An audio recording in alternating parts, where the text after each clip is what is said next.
So, to answer the first question, the Pilgrims and the Puritans came to America and they created a religious based society where they wanted religious freedom, and that led to a universal law system that all people could follow.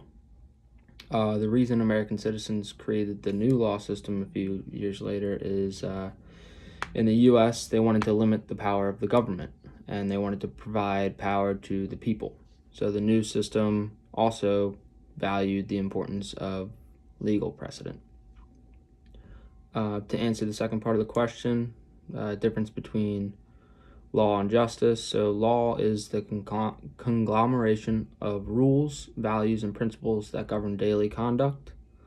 So basically the difference is laws provide a specific interpretation and are typically written out, and it's a strict guideline you can follow. And then justice is, on the other hand, it's more of an ethical belief and has many interpretations. It's very opinion based and is often based on one's upbringings.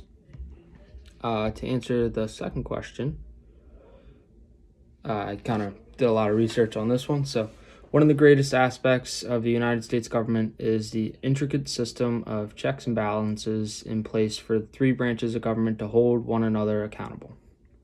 So, this is very topical right now because of the death of Ruth Bader Ginsburg. The Constitution says that the executive branch is responsible for nominating judicial branch appointees for the federal bench, which includes the Supreme Court, and the Senate provides advice and consent on the nominees by voting on the confirmation. The advice and consent aspect of this process has become very conscientious and political in recent years.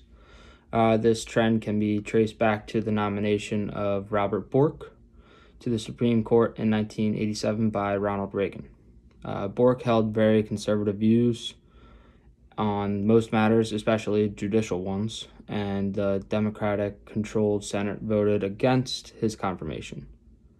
While this is a rare occurrence, our country reached a tipping point in 2016 when Supreme Court Justice Antonin Scalia died, which left the balance between liberal and conservative justices at 4-4, which is not ideal. So that's why there's 9 Supreme Court justices, because they don't want to tie.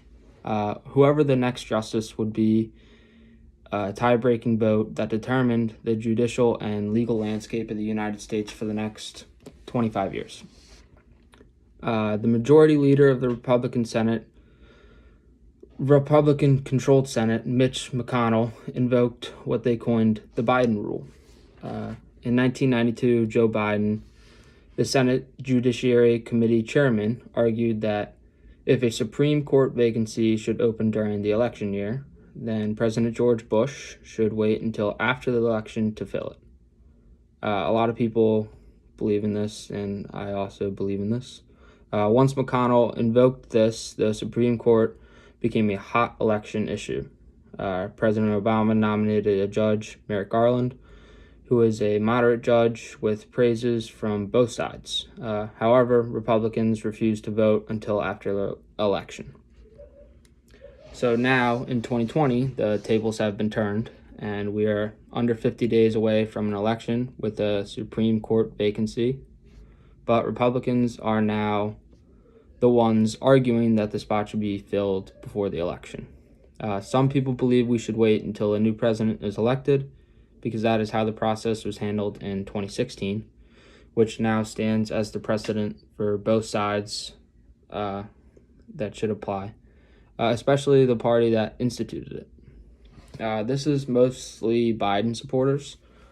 Other people believe the vacancy should be filled before the election. This is mostly the Trump supporters and the conservatives, because they fear a bad outcome in November and want to make a lasting impression with 6-3 supermajority on the highest court in the land.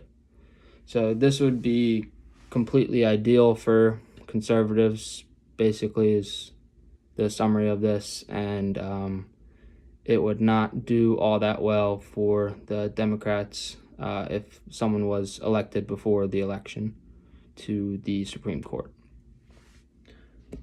All right, moving on to number 3. The case would begin in the state court system for Matt, because since it's a negligence case, it's mainly state law, and both people are from PA, so it would be a state court system. Matt should be found guilty of negligence in this case because it was his duty to drive safely, and when he entered his truck, he breached his duty by hitting a local Rams fan and not using caution. Matt was definitely upset about the loss, which caused him to not be cautious when he got in the car and started to drive. And because of this, the Rams fan suffered a legitimate injury. So Matt checks all the boxes for negligence in this situation. I would consider these to be nominal damages, considering that Matt was in the wrong and should definitely be recognized that he was wrong, but I don't believe that he should be punished necessarily for his actions more than paying whatever the compensation for medical bills that they're looking for.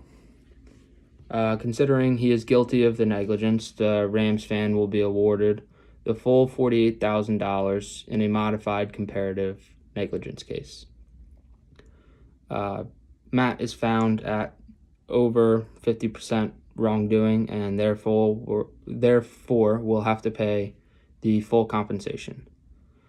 But in a pure comparative negligence case, Matt would only be required to pay the Rams fan the 80% that he was found guilty, and that would be a total of $38,400. So in this case, he would probably be paying the $48,000 modified comparative negligence case because that is the most recent one that we have. Okay, so number 4. A crime did in fact take place in the situation with Krista and Matt. Krista had the intent to cause harm to Matt when he swung at him with her softball bat. Matt had no intention of this happening to him and had to quickly evade the swing. Krista meant to cause immediate damage from swinging at Matt, and she made if she had made actual contact with the bat, she would be proven guilty of battery as well. No pun intended. But she didn't make actual contact, so there was no battery in this case, but there was definitely assault. If Matt hopes to prove Krista is guilty of assault, he must be able to prove that she did in fact intend to hurt him with the swing without his consent, and that the swing could cause him harm. And I believe that Matt could prove all of these things in this situation. To answer the last question, Title IX is part of the Education Amendments of 1972. It was retitled after Patsy T. Mink. It was retitled after her, and it was named Patsy T. Mink Equal Opportunity in Education Act. She was a representative of Hawaii and a major advocate for gender equality in education, so that's why it was named after her.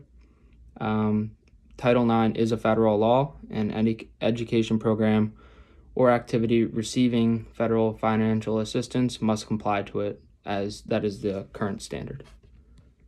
To speak on the cases, there was 3 major cases that helped create the precedent that we have today in high schools, colleges, and universities. The first case was the Grove City College versus Bell.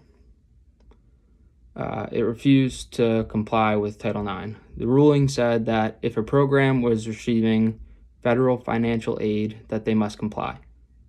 But that was just the program for this case. The next case, however, was the Civil Rights Restoration Act of 1988, which was just 4 years later. And it corrected this technicality. So if one part of the university received money, say the science program, then the whole university must also follow the guidelines of Title IX. So not just the science program anymore, now it's the entire university because of the science program receiving the money. Finally, the last case that was key in helping create the precedent that is applied today in all schools is Cannon versus the University of Chicago. And this took place in 1979, and this allowed for individual citizens to sue if they believed a violation of Title IX occurred. So all of these cases played a major role in helping create the precedent we have today in high schools, colleges, and universities. And that is it. Thank you.